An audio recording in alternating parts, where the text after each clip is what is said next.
बड़वानी के मुक्तिधाम में भी अब जगह कम पड़ने लगी है।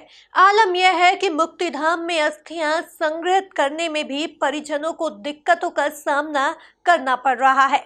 देखिए ये खास रिपोर्ट।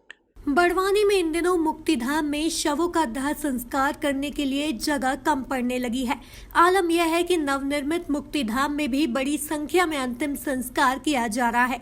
स्थिति यह है कि मृतकों के परिजनों को अस्थियां संग्रहित करने में परेशानी हो रही है।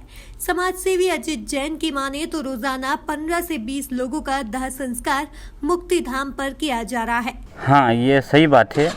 बड़वानी जिला मुख्यालय पर बड़वानी जिले सहित अन्य जिलों से पेशेंट भर्ती होते हैं और कोविड के चलते अगर निधन हुआ है तो परिजन घर नहीं ले जाते हुए बड़वानी में ही अंतिम संस्कार करते हैं।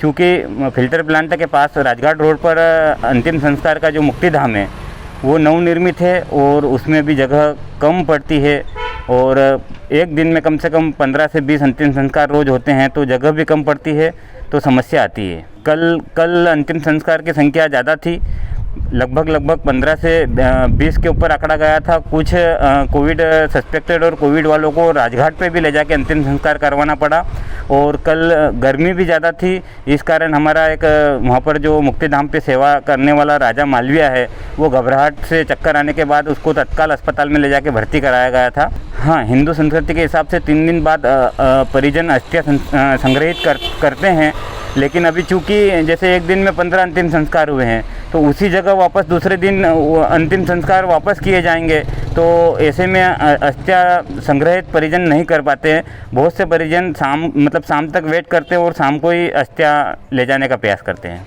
हालांकि बड़वानी में बाहर से आए कोविड संक्रमित मरीजों का भी इलाज हो रहा है।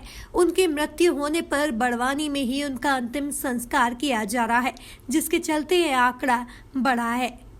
Bureau report, MP news, Barwani.